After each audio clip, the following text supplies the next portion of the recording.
War on small towns, war on small businesses, war on small farms, war on everything small by corporations who then bought our government. So, but our little towns are always trying to figure out, well, Fox News is telling me that the liberals are at fault and the Mexicans are at fault and queers or transgenders or somebody's at fault, except the people who are at fault. Austin's ACTLab conference is an annual showcase for artists, makers, and performers. In June, the Protopia News Network recorded the speeches and performances at this year's conference. One performance in particular stood out, a short preview of a work in progress by actor, writer, and producer Joy Cunningham. Okay, welcome to the Protopia podcast. In this episode, Scoop Sweeney and I, Tom Lipkowski, are going to be talking to Joy Cunningham. From her own bio, Joy Cunningham knows that theater saves lives. She's been creating original theater for 20 years, probably more. Many more. Many more.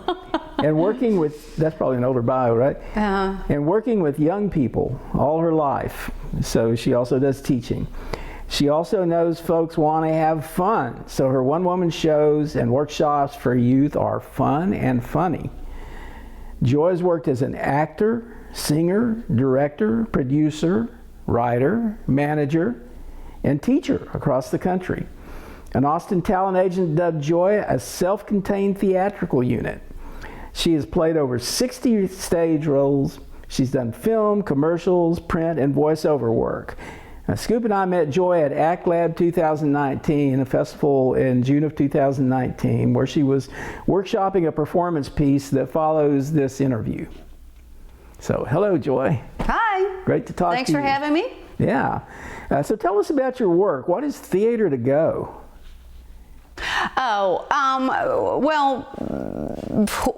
From, I think that you must have gotten that from my website. I did get it from your website. Okay, and that was when I was traveling around. I was indeed a sort of a small self-contained cottage industry. So I was traveling around with an original show that I wrote called Going to Georgia, which was sort of a centerpiece around which I developed different sort of artist residencies. So I would go different places. I would work with a school or a community, develop a play with them that would be original.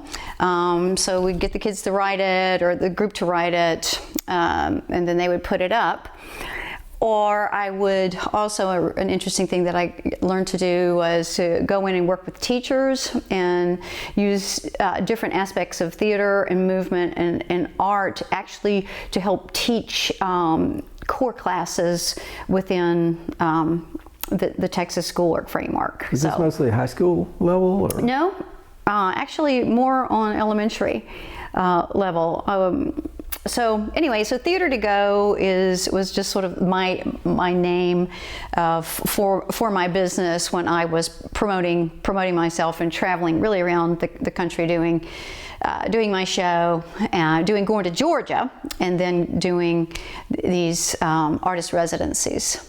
Was acting your first thing? Was that how you started your professional life? Acting was how I got into theater, and then of course, unless you live in New York City or maybe LA, you have to do everything. So you act, you sing, you write, you produce, you manage, you direct, you teach, and you do all of those things because that's what an artist has to do to make a living. So what was your first play, your first performance?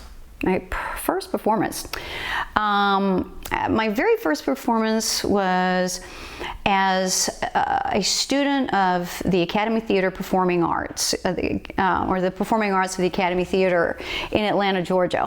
And it was cast in a play called The Gloaming on My Darling, and it was a little sort of a surrealistic play that had two older ladies and an old man in a nursing home. But the way I was drawn to theater is actually a more interesting story, because I had just graduated from college, and strangely enough, I had taken some sort of aptitude test when I was in high school. And believe me, theater was never anything I thought about, because I grew up in a very small town. My mother was a really talented professional musician, and my older brother ended up being that as well. But I took this test, and the first thing that it said that I should be was an actor. And we thought that was hilarious, because nobody does that. Right? Who does that? So, you know, whatever, you know, move on.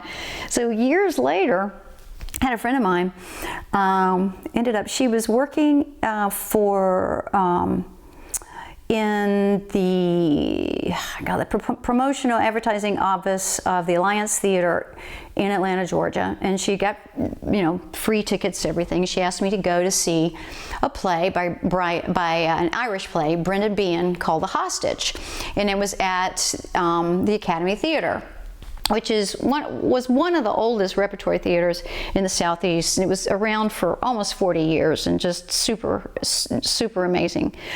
So it would be the first show I'd seen there, and my life was absolutely changed by watching what I saw happen on stage, because I'd seen plays before. I'd seen dinner theater, I'd gone to Shakespeare, but I had never seen this magical ensemble work before, where people seem to move almost with one mind, and it was like a presence on stage that was not limited to these individual bodies, but was a result of their thinking and their relationships, and there was like this electricity on stage. And I said, whatever that is what I'm going to do.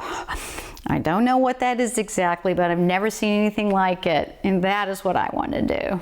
So, you say you've never seen anything like it before. Do you have that experience yourself? Have you seen other performances since then? Oh, it's the work of the Academy Theater had a very, very, very disciplined way of training an actor.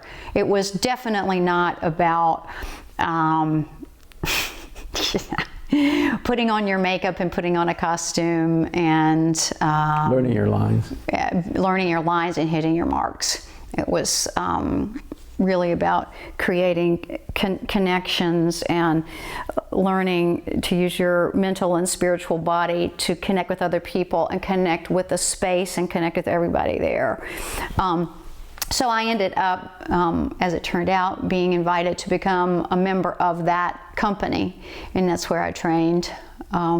Were they improvisational at all, or was it? Mm-hmm. It was improvisational. In fact, when you went into a rehearsal, you had a lot of freedom as an actor, because Frank Whittow or Eddie Lee, or whoever it was that was directing, would want to see what you would do with the space and what you would do before he or she blocked the scene. So it was a more organic, way of working. Have you been placed in a role where it was not that kind of a situation, where it was the old-fashioned star here and kind of talking across each other? Plenty of times. How do you compare the two? Oh, well, I mean, they're different ways of working. When I came here, I started working pretty immediately with a director in Austin who worked just precisely like that. He had everybody's blocking worked out in advance before you arrived, and you made it work. So that was his idea of how he wanted the picture to be. So I guess in a way it was more filmic, like frame by frame. Here's how I think the frame should look. Here's where I'm going to place you so the frame will look like I want it to look. So, that's how you work in film, and you make that work. You have to fill in. So sounds like acting under a dictatorship in some cases, I would imagine. Well, I mean, it's theater and film is very hierarchical. So you know where your place is. You're happy with your place, and you make your work the best as possible. And the director does his business. So yeah, I'm thinking now. What this makes me think about, I'm kind of thinking about like the Broadway plays or touring plays. Sure. And how much they rely on set and scene, right. You know, right. Versus something like what Beth Burns does, where it's basically a fairly spare setting, and the actors are kind of completely carrying the load. You know, they're right. creating the environment from their acting and not from scenic design. Right. Well, you know, I have had practically, I would say, zero experience being involved with spectacle theater or the theater of spectacle. It doesn't interest me, and for me, theater is what draws me to it is that it's a sacred place, and you know, it's a place that feels a little like church, but where I believe there's a broader palette of ideas that can be explored. It invites a person to, I think theater, used correctly, invites a person, both the people participating in it, the people observing it, to want to aspire to their better selves and to be moved, to have their hearts opened or their minds expanded. I think that should be the role of theater. Yeah, they could work together to create the energy in the room, right? Right, and we need it terribly now because we need it more than ever. I mean, we are the most analog of things, and people being in a room together in a mortal body, you know, in your mortal body next to all these other mortal bodies, listening to stories of mortality, it's very grounding and necessary. Your performance piece at ACTLab was a great example of just you carrying the message. Your set was basically a folding chair and me and you, right? And I felt that to be, you know, really entertaining to me because there were no distractions. You were forced to focus on your words and your movements.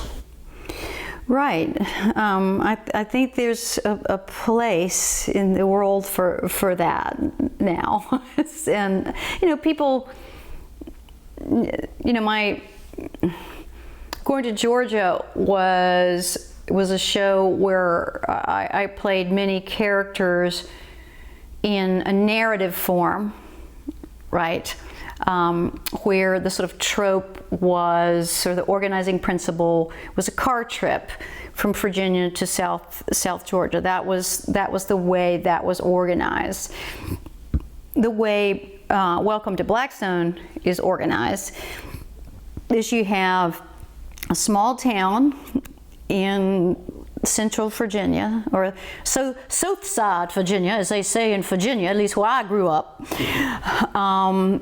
that has been through hard times and is reflecting on how it's going to survive, and in this case, toying around with possible ideas about tourism, and using the characters in that location is a sort of a pinhole, or I guess, to look at the larger issue of 45 years of an economic war on small town and rural America that has decimated the middle class, decimated small towns, decimated rural communities, and enriched and empowered corporations and the wealthy.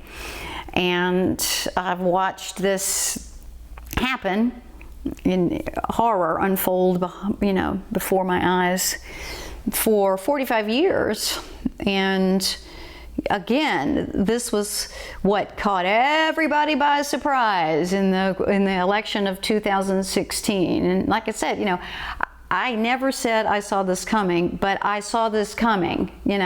It's like I wrote this letter in 2004 to the John Kerry campaign. I said, you guys are overlooking the biggest thing that is going on in this country, and that is the absolute consumption and destruction of Main Street America by big box stores like Walmart, and the absolute destruction of small farms by agribusiness, right?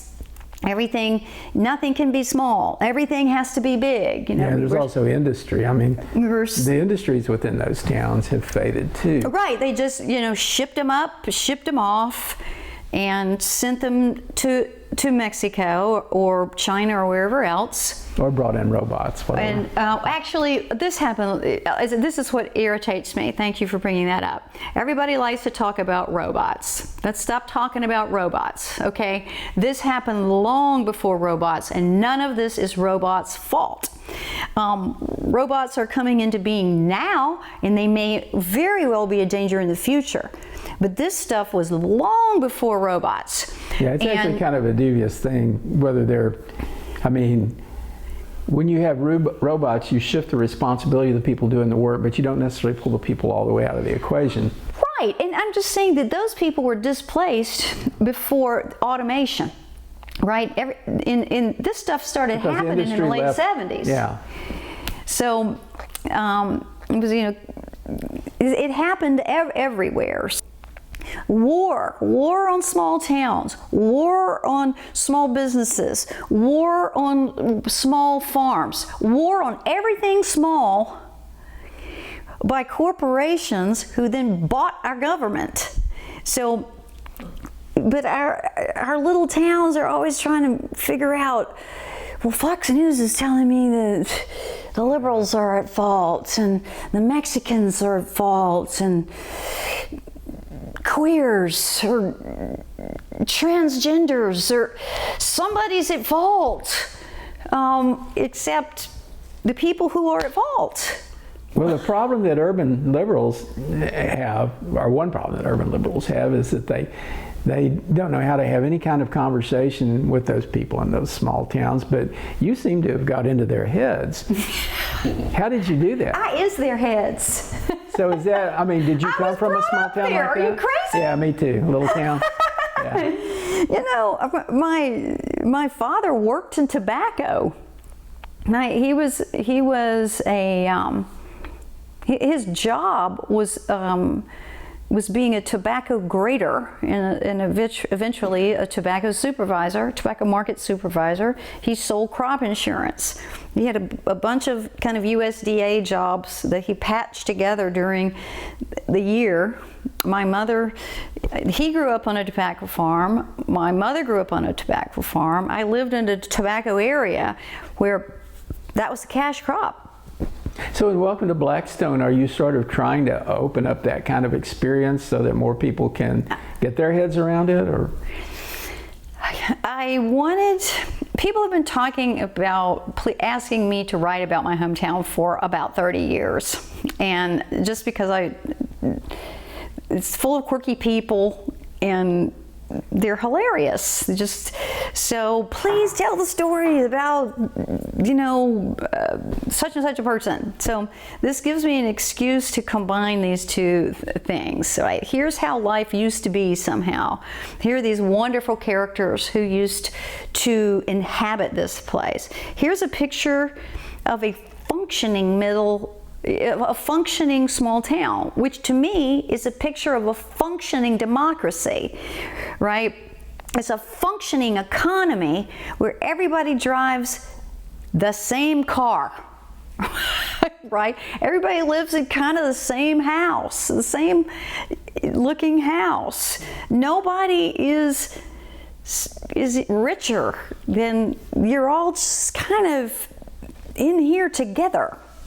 Now, that does not say that women were necessarily equal, and it's certainly not to say that there wasn't, that black people had the same opportunities, because that's not so, right? But you don't go back and condemn the whole thing because of either of those two things. It's like, why can't you just, let's extrapolate what worked about that, right? Which was, you know, a mixed economy where the government was in there regulating things, and you didn't have capitalists running rampant, and you didn't have this tiny little bit of people up here with all this massive amount of money, and the rest of us fighting over the crumbs down here. Like, why not go back and embrace what can we salvage from that? You know, what ideas worked that we can revive, and make them work for everybody, right? And just make the tent bigger for that little d democracy, and the way small towns were thriving. Yeah, I mean, it's a problem that's not necessarily solved through our usual sense of politics. It takes a different kind of politics. It takes a politics of really, you know, people opening up and communicating with each other. It is many layers of the onion between then and now. I mean, like I mentioned in my piece, I talk about an economic analysis that was published in the New York Times, and this was months ago. And the question was, can rural America be saved? And what I just thought was so mind-boggling was the assumption from beginning to end was, well, no. And the assumption under that assumption was, there's nothing really worth saving about rural America, rural and small town America. They're kind of dummies. What do we need them for? They're rednecks, they're whatever, you know, aspersion you want to cast in their direction from my economic, you know, castle on high with my Yale degree or my Harvard degree or whatever thing. So I guess the real genius of our supposedly billionaire game show host president was that he was able to convince people like that he had their backs, and that he was there for them, and that he understood their problems. Yeah, the economists you speak of, they created many of the problems simply when they reached a point sometime back where they told businesses of all types, the only value is shareholder value. Right. If you want to be a big company, you have to increase shareholder value, and no discussion about anyone else. It's just that, and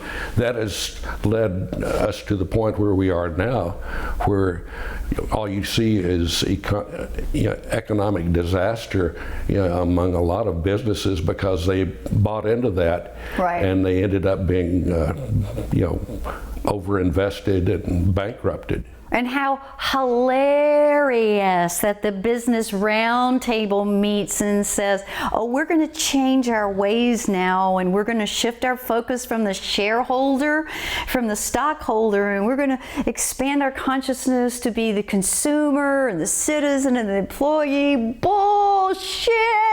You are going to do no such thing, you liars. Well, you're afraid of Elizabeth Warren. Yeah. In private, they'll have a whole different conversation. Oh, they're just lying. They're lying. And if they wanted to take that mindset, they could just reorganize as co-ops. You know, I mean, all of these corporations are built on an oligarchical model. Yet we supposedly have a democracy. But you don't have a democracy if all of your big power structures are structured like oligarchies. The minute you say co-op, though, people of a certain political bent start screaming the S word. socialism. Well, that's really funny given the history of co-ops in rural America, right? Electric co-ops and feed co-ops, and the ways that late, like 19th century farmers, the Grange movement, all that stuff where they combined to resist the corporate overlords, the railroad titans. That spirit needs to be reunited in small town and rural America. They need to turn off Fox News. Fox News is their enemy. Yeah, there is a co-op, like a worker co-op movement, but it's mostly urban. And I don't know what's happening. I have no sense of what's happening in rural America anymore. They're all tuned into Fox News and going to church. They literally think that Trump is some sort of savior. Now, he just said it the other day, and I think that at a certain point, we just have to, maybe historically, there's this weird percentage, because the other thing that I do is study history, is it's about a 27% that is sort of slightly authoritarian in their leanings.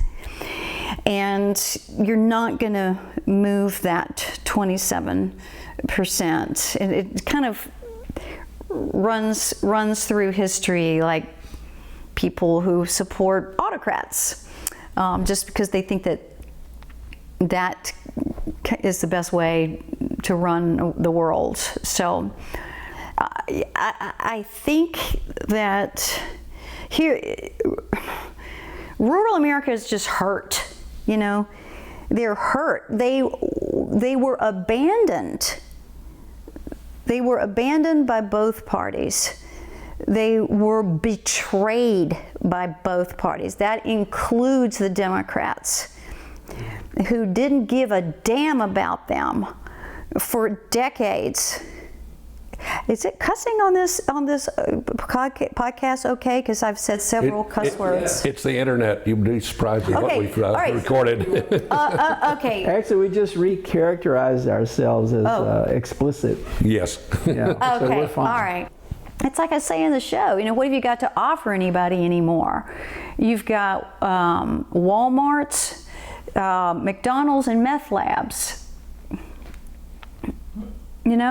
So speaking of the show, what's sort of the trajectory of Welcome to Blackstone? It's in process, right? You're still working on it?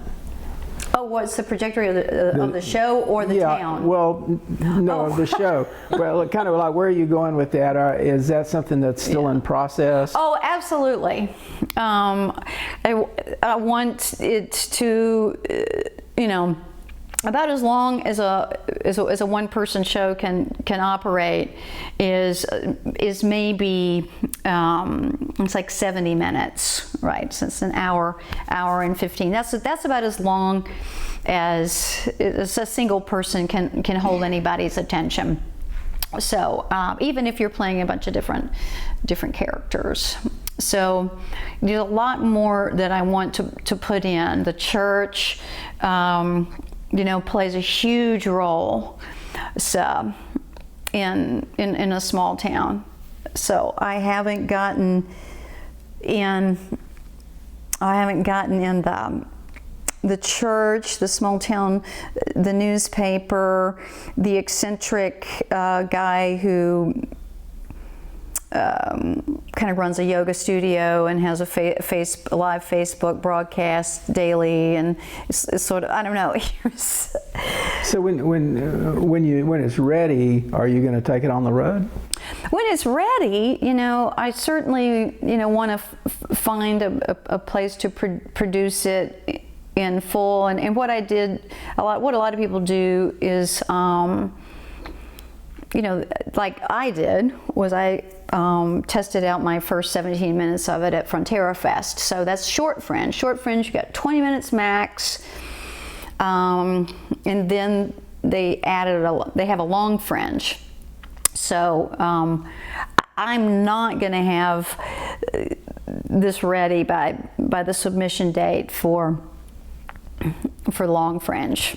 So I don't know, I might submit it anyway, and that would be a push to make me get it ready. But that's a great way to get your work produced and up before an audience. I was just wondering if you're going to take the performance to smaller towns. That would be great. My I guess in a way, somehow I want city people to understand us small town people better, you know. And I want, you know, I'm a small town girl, but I've been living in a city pretty much ever since I left my hometown. That doesn't mean I don't still really love my hometown, and I adore people who live there. I still own my family home. Is it really called Blackstone? It's really Blackstone. Oh, okay. That's where I grew up, Blackstone, Virginia. When you asked me if I was asking about the trajectory of the town itself, what is the trajectory of the town? What's happening there? Well, it's hanging in there, and again because of partly because of a thing called FASTCO, which is a State Department training center that's opening at Fort Pickett, which is a little army base that's just 89 miles down the road.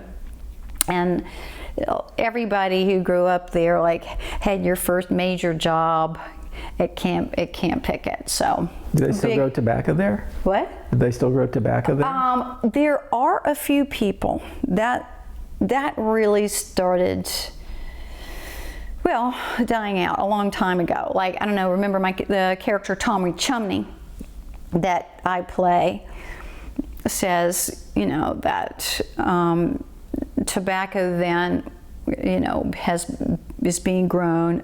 Brazil is a huge producer of, so is India, so is China. So it's really hard. It's impossible for small farmers to compete, especially when they got rid of the price supports. We used to have this whole price support system, the grading system, where that my father helped develop after the tobacco wars. You know, that was when tobacco farmers started burning up stuff because they were getting so screwed over. You know, and then they started cheating, and they'd pour sand in the bottom of the gunny sacks, you know, those big gunny sacks. And then the tobacco got piled up on top of that in all of the warehouses. They'd cheat, you know, when it was getting weighed, and pour sand in the bottom. And, you know, it's just to try to even out things. So then the government decided to help the farmers with these price supports, and then those were done away with. Maybe they'll start growing cannabis instead. Quite a while. You know what? I wouldn't be surprised. Hemp is being discussed in my county as a possible way to revive. And then there's some farms there that are doing like some sort of mixed vegetables and stuff to kind of have a farm to market kind of industry, but nothing. When you mentioned that the church is important in the town, yeah, and it seems the church in general seems to have evolved, especially in the smaller towns, from being the spiritual center to being the political center. Have you seen that? Because especially the conservative Christian movement has taken more of a focus away from the spiritual and more to, well, let's get Trump reelected. Boy, you know, I can't speak to that in terms of my hometown, because the tenor of the community of the congregation seemed to depend a lot on the minister. Because the Presbyterian church, this is where I grew up, you're allowed, the congregation chooses your minister. So it would depend on the kind of temperament of the minister, the sort of mentality that got projected. I have never observed, nor do I read about much political activity in, we don't have one of those big mega churches. It's like we've got Presbyterian, Methodist across the street, Episcopal down here, Baptist, Christian, and then like Church of God, and those kind of offshoot ones. And our hometown is still very segregated. The black community, the population in my county is about 60% white and 40% African American. This is very rough because there's different, other 1% here, maybe 2% Hispanic or something. These keep, of course, the schools are 100% integrated and have been for forever, but the churches, no change. Yeah, you go to, primary, elementary, middle school, all that. Everybody's together. You have a black homecoming king and a white homecoming queen, and it's been like that for decades. But then the churches are. Do you go back there often? I go back there to check on things. Like I say, I'm still kind of going through my parents' house, so it's just stuffed with 60 years of their life, which all those old copies of Reader's Digest. It was, we had a lot of copies that we actually never bought, because we had National Geographics and Smithsonian and Southern Living, a lot of copies of those. So, yeah. Anyway, so there's not a lot of intersection between the black churches and the white churches, except at special events where this congregation is invited to visit another congregation. They're very segregated. In our small town where John and I grew up, the churches solved the race problem by building a black church way on the other side of town, and the sometimes spoken order was, if you want to go to the Baptist church, you go to that one. So that was their solution, and I imagine it's probably still very much like that. I haven't been back to the churches there. Our elementary schools and maybe the secondaries were more segregated, but there was only one high school, so we all showed up there. Yeah, well, it was high school was segregated until my sophomore year. Our sophomore class was the first integrated class. It was one of the there was a black high school on the north side, and there was not, there was a lot of grumbling among the racists and the John Birchers, and they shut up when we got a winning football team. All of a sudden, welcome to Texas. Now we got our values straight. Integration works if it gives you a good sports team. Yeah. We went from being in the bottom of the category in all the sports to rising up, and all of a sudden the John Birch Society shut up. My dad was a John Bircher, so imagine his chagrin at producing me. Wow. Well, yeah, the thing we were talking about this earlier before you got here. Do I need to go get my dog to be quiet? Is that picking up? That's okay. We're going to wrap up in a minute, probably. We have a lot of dog owners listening. Yeah, it just, because we had this a little bit of a unique situation, I think, because we had a women's college that was in my hometown, and we had a military academy. There were people that lived in my hometown that were really, really characters. They were full out Southern, whatever, Flannery O'Connor, Welty, Faulknerian, in that way that Southern towns sort of breed those. And they also had people who had open minds and were curious and were well traveled and well educated. My mother, was the music, was founded. We had a community concert series in my hometown. Population 3,000. We were the smallest town in the United States to support such a program. We never would have been able to do that without the old infrastructure of the college, right? So we could have all our programs there. My mother went door to door selling those subscription series. By golly, and you weren't going to say no to my mother. Is that they were bringing in musicians from the outside, or was there an orchestra that was local? No. The Community Concert Series is a national program run out of New York City with signed artists who were musicians, theater, dance, you name it, every sort of performative thing imaginable.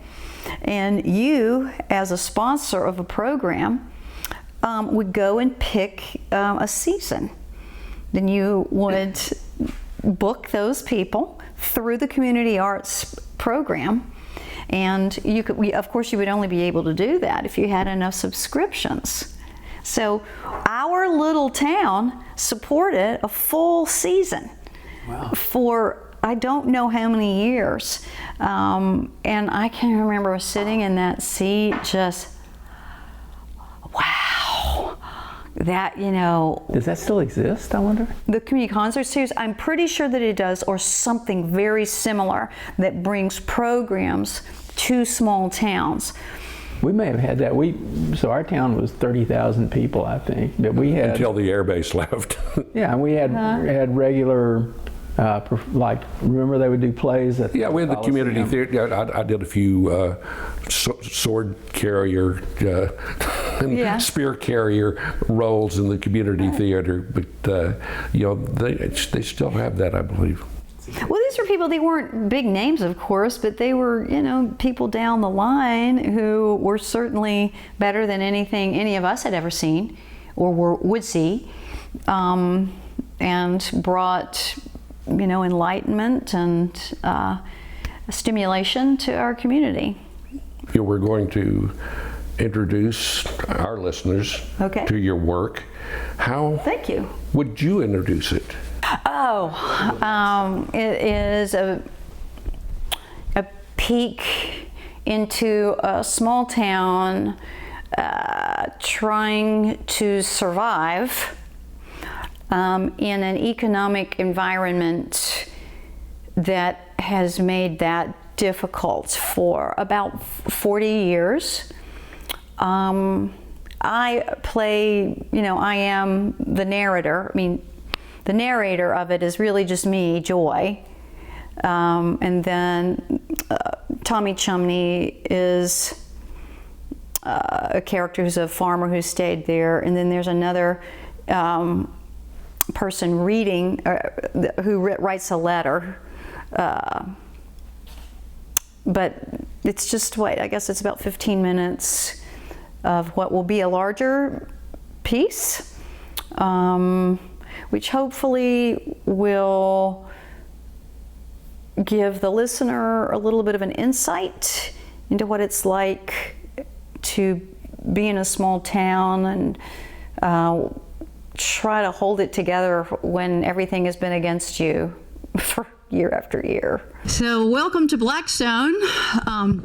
This is a front page of my hometown newspaper, the Blackstone Courier Record, which says, welcome to ... what? Which is a question that anybody that grew up here or any other small town has probably already asked themselves. But, you know, from the front page of a newspaper is a little disturbing. So you read a little further, and it says, Blackstone considers tourism a strategy. Okay. So that really is a question now, isn't it? Welcome to what? It's a little bit of an existential question because you're asking, who am I and who should care about that? And then it's a practical question, which is, what do we have to offer? What would make a tourist come here? And what would they see when they get off the bus? So, first of all, they would see what's left of what used to be a fairly prosperous town. And frankly, you know, okay, it was pretty empty looking up until pretty recently when Gus Mitchell's restaurant blew up and took a big chunk out of Main Street with it. Now it is fondly referred to now as the Hole on Main Street, or the Hole, where they have group gatherings now, because that's the Blackstone spirit, you know, lemonade out of lemons, which they got a lot of lemons. So how would you make a tour out of the things that are quirky about my hometown, like the names, the most ridiculous names, like my high school chemistry teacher was Dink Bell.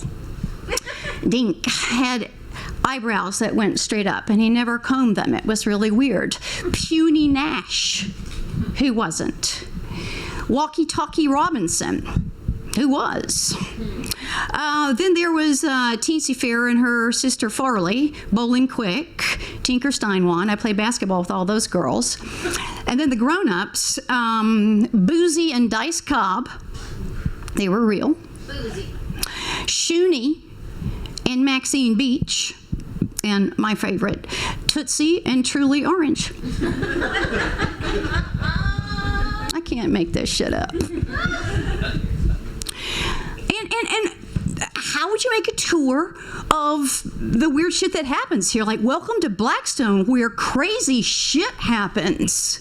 Like, just this past fall, all of these Confederate headstones, gravestones, markers, flags started disappearing from historic cemeteries, 9 separate historic cemeteries around Central Virginia. So, who would want this? Where would it go? Why? You got it. It showed up in the Blackstone Cemetery. We don't know why. Some guy snuck in the middle of the night and arranged what was referred to by the newscaster at WTVR as his own private cemetery.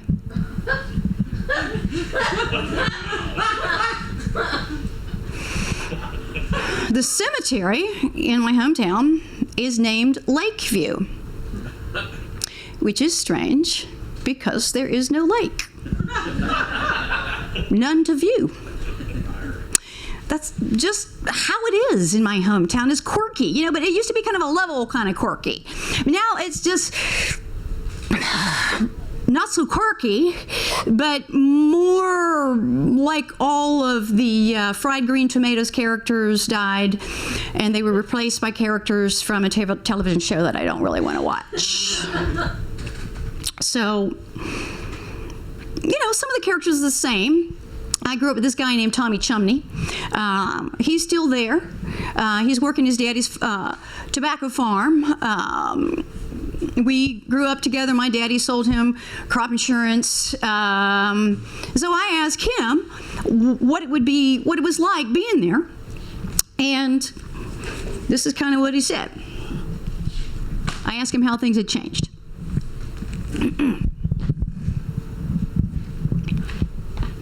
How things have changed. Well, I'll tell you one thing that haven't changed. We're still here.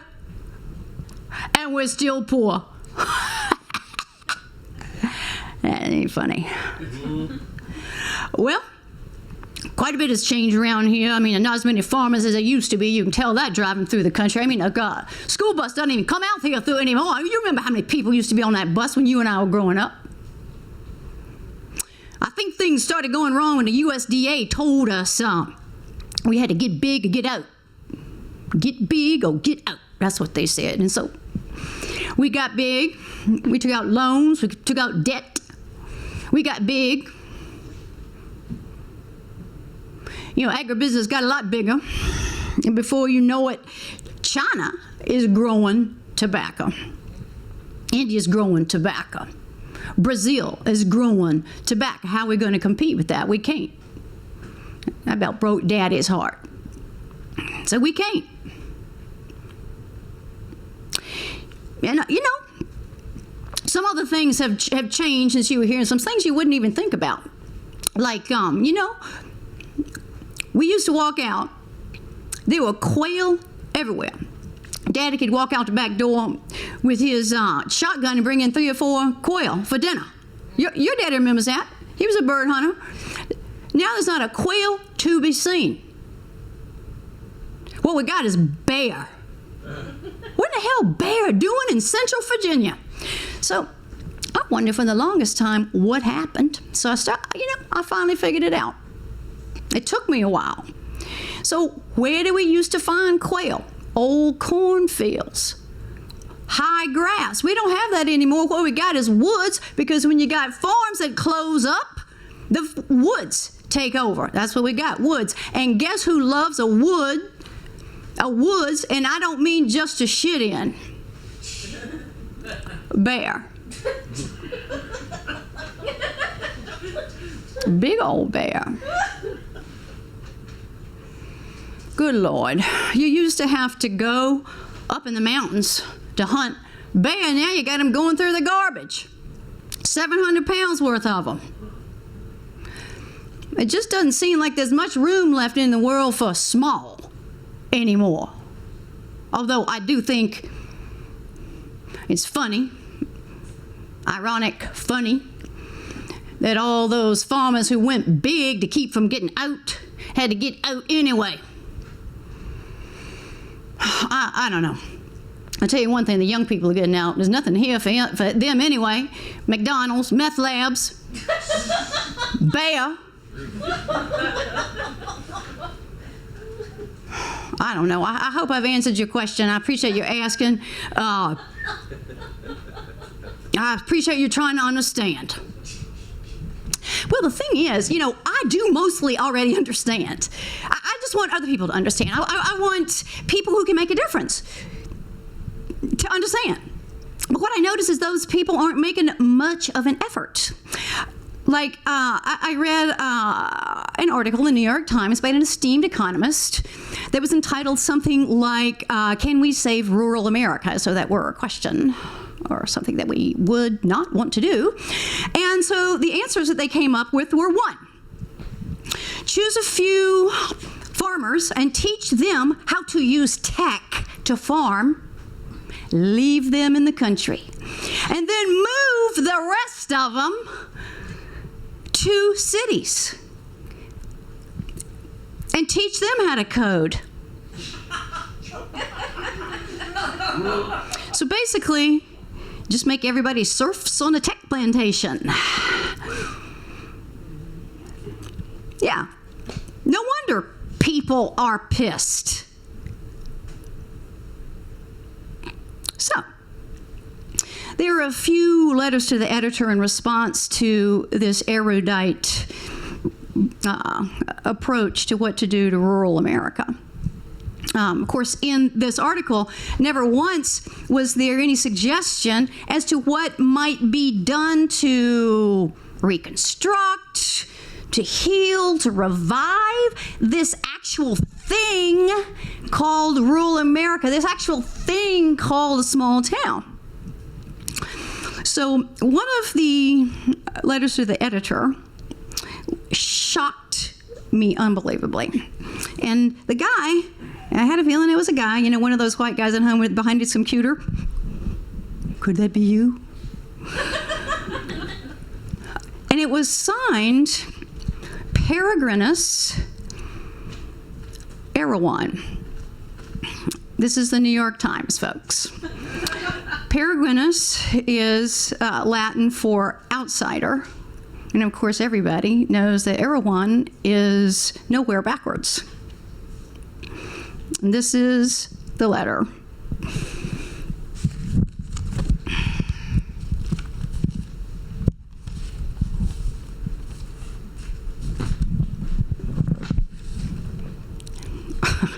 I don't know why anyone want to save this place. I grew up here. You have no idea who you're dealing with. The amount of anger, self-righteousness, bigotry, and willful ignorance. I've seen a small town sheriff use a sheriff and a judge to run off a business run by a black man. I've seen an entire community look the other way when a gay couple's house was burned to the ground. They support Trump. The reason is simple. He acts just like they would if they had money. There's no saving this culture, nor should you want to. The people who could have saved it were smart enough to leave. There is nothing here but hatred and despair. It's already dying with a Bible in one hand and a heroin needle in the other. Let it die.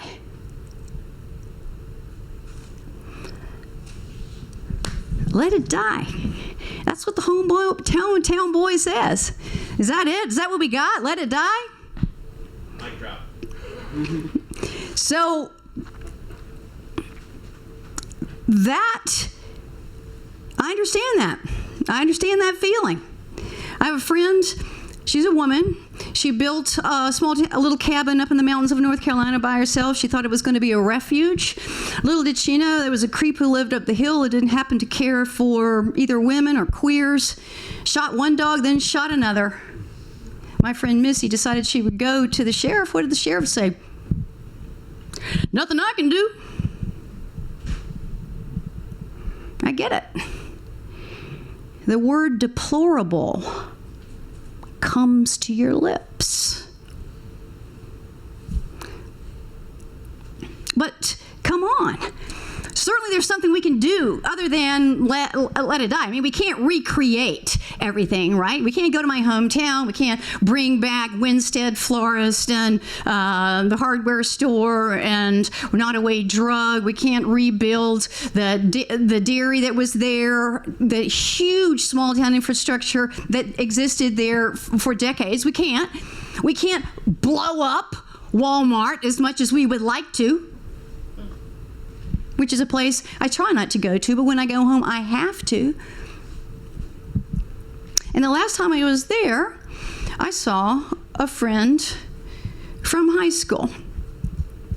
And she was restocking some shelves in the aisle that I was in. And she looked so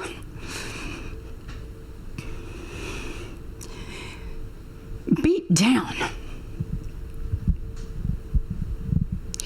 And I thought, is this all we got?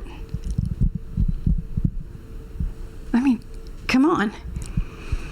We beat the fascists. We built the biggest middle class in history. We went to the moon.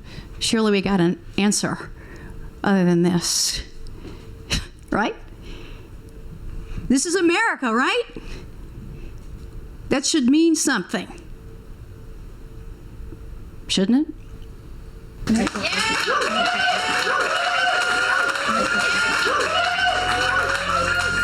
Follow the continuing adventures of Joy Cunningham at joycunninghamtheater.com. Special thanks to Heather Barfield, Sandy Stone, ACTLab, and the Vortex Theater for allowing us to record the event. With John Lepkowski, I'm Scoop Sweeney, and this is the Protopia News Network. 20 minutes into the future.